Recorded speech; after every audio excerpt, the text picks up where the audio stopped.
This is Phoenix, sorry, arisingphoenix4.com. That's my blog. It's ARISINGPHOENIX and the number 4.com. I've been trying to figure out how to get my message across. I know I need to write the book of my life story, because let me tell you, it breaks my heart when I read some of my diary that I kept for 4 years. 4 years, Jesus Christ, 20 years. 20 years I've kept a diary, recording all the ups and downs in my life. And let me tell you, when you read my book, you're going to cry for me. You are going to cry for me. But today, I survived it.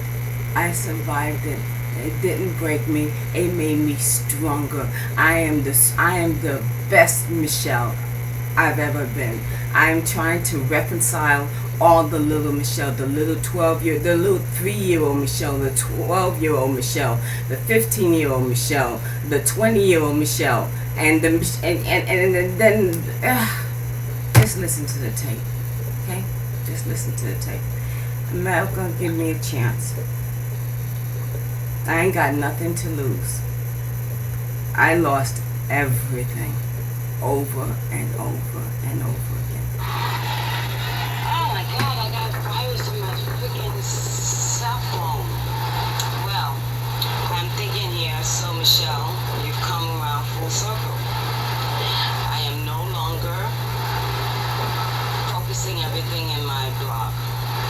The blog is going to make it, it's probably going to take a little longer than I expected, but I'm going to do everything that I said I was going to do with my blog. In the meantime, I'm going to focus half my attention on my book. So on tomorrow, Michelle, you're going to take your book and you're going to go to Office Depot and you're going to make photocopies of all the diaries. All the diaries, you're going to take photocopies of them. Then tonight, I'm going to start writing the story. I'm going to write my story. The part that I had taped, and then I'm going to put an outline of my book and all the subjects I want to hit that were pertinent to my life story, creating the woman that I am today. So, and that's going to give me my advance, and then I'm going to have the money coming in. And this is real. I'm not going to do no mystery shopping. No hopes. That is just too much fucking work for so little money. So my money is going to come from that. So I'm not scheduling myself for anything else. I have these few little things that I'm doing right now. That's guaranteed money, but I'm not going to be looking for anything right now. Ain't got a pot to piss in the window to roll it out of. Go through your stuff. I need that list, and I'm going to put that list in the back of my book of all the celebrities that are out there. There was something else. I need to go through my cards to see the different subjects and that I'm going to use on my blog. Okay, these are the people who are relevant right now. That's what I want to take. Amanda Bynes, she was schizophrenia. They don't say paranoid, but they say schizophrenia. And she she's in the news a lot. And this is the beautiful girl that I saw did that film where she never knew her father and she went to England and he was a bureaucrat or something like that. That beautiful girl, and this is how her life is turning out to be, and I know exactly why. I know exactly why, because she has that mental illness. She doesn't want to take her medication. She doesn't understand what's going on, but she doesn't want to face it. She doesn't want to admit it, and she's just unraveling. She's unraveling.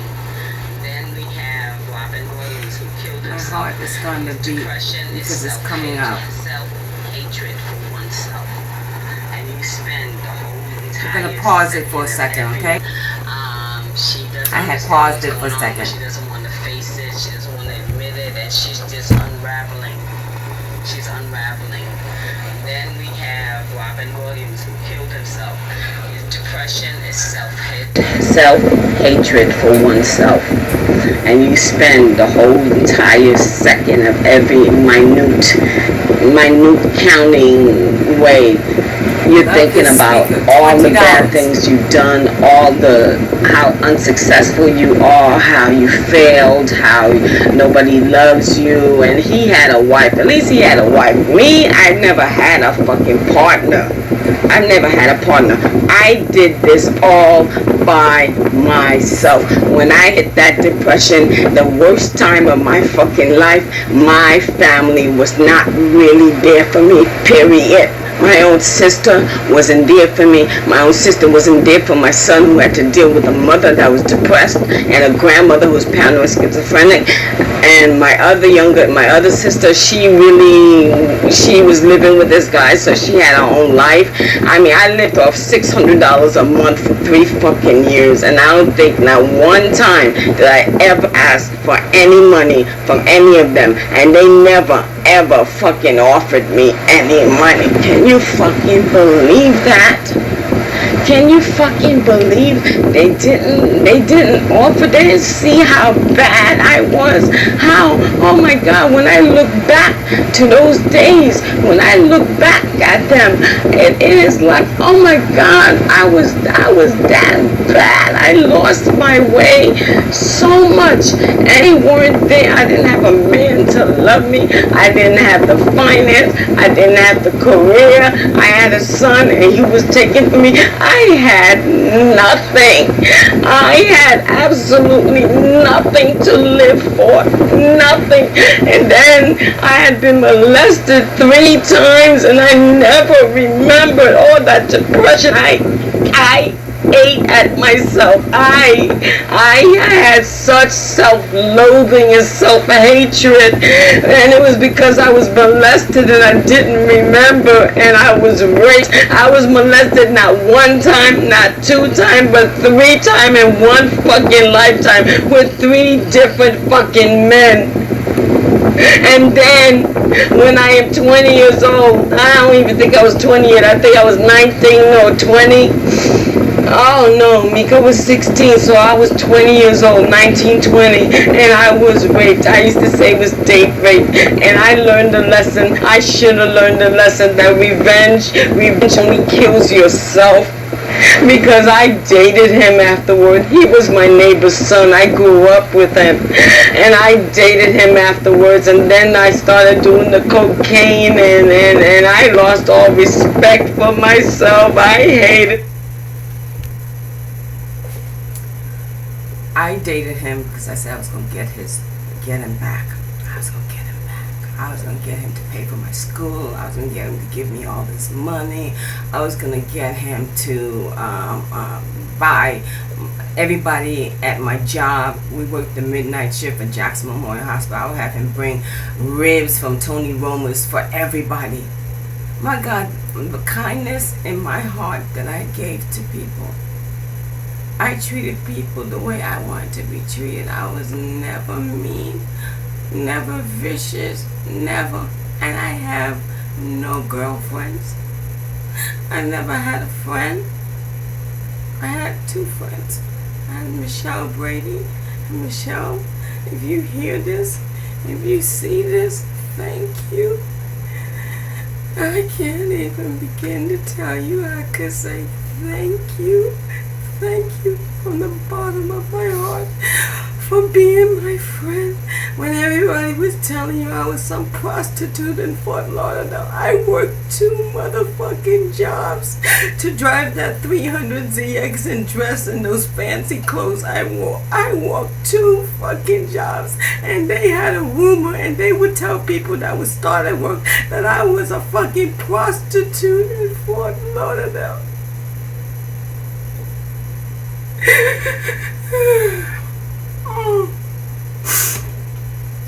People have been so cruel to me.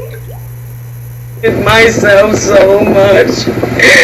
I hated myself so much. It is just so heart-wrenching of how much I hated myself. Oh my God, oh my God. And then now, I spent the past year and a half sitting in the fucking chair every single day, and nobody tried so hard to get me out.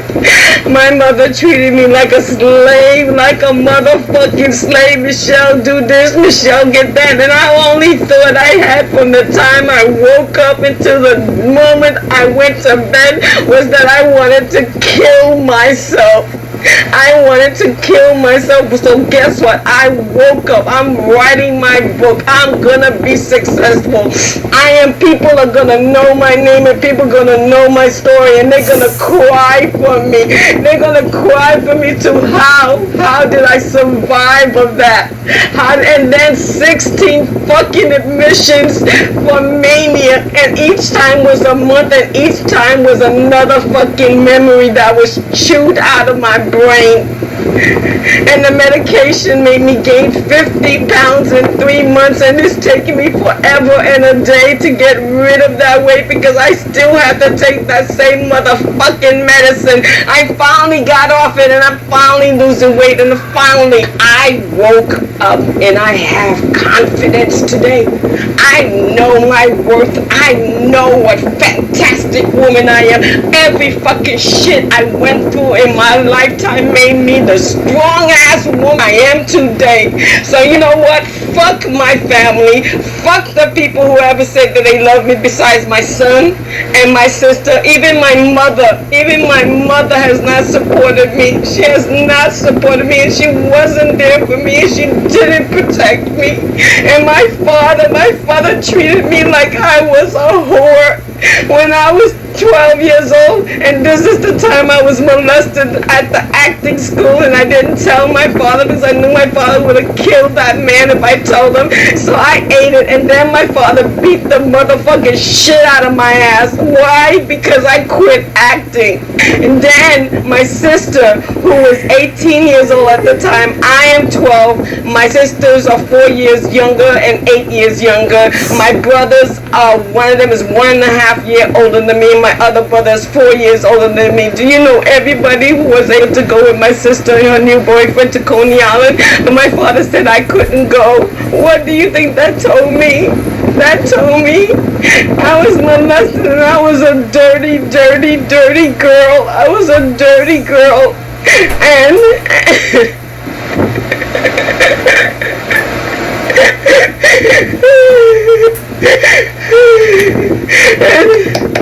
and my father made it like I was gonna jump his phone, like I was gonna like go in that room that's dark, and I was gonna fuck him or something. What the fuck? Didn't like the way the man saw me. I had my brothers and sisters there. What did I do that was so wrong? It wasn't my fault. And then I couldn't date until I was 18. And then when my daddy went back to New York to work, when we moved to Miami, I worked 2 full-time jobs, and I took care of everybody. I worked 2 full-time jobs, or I worked a full-time job, a part-time job, and I went to school. I'm the only one that fucking graduated from college besides my half-brother. I'm the only one. I've never given up. I keep on getting. I was a business consultant. They charge $175 an hour for my service, for what I believe, what I thought, how to run their business. I'm that fucking smart. And I never reached the potential. My God, I thought he forsaked me. Oh my God, I thought he forsaked me. I thought he forgot about me. I thought I did something that must have been so bad in my prior life.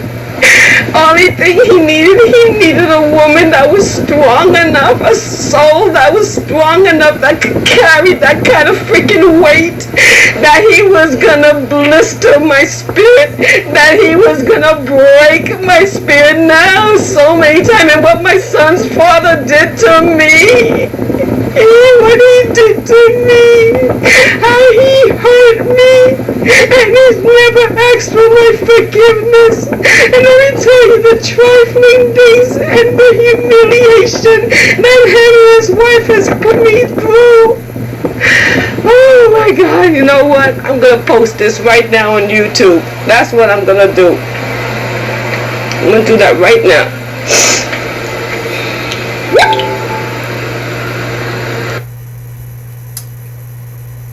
Wow, right? Wow. It got so bad that I guess right before I was already in a depression, but right before I got into a really deep, deep depression. Tell you another time. Bye.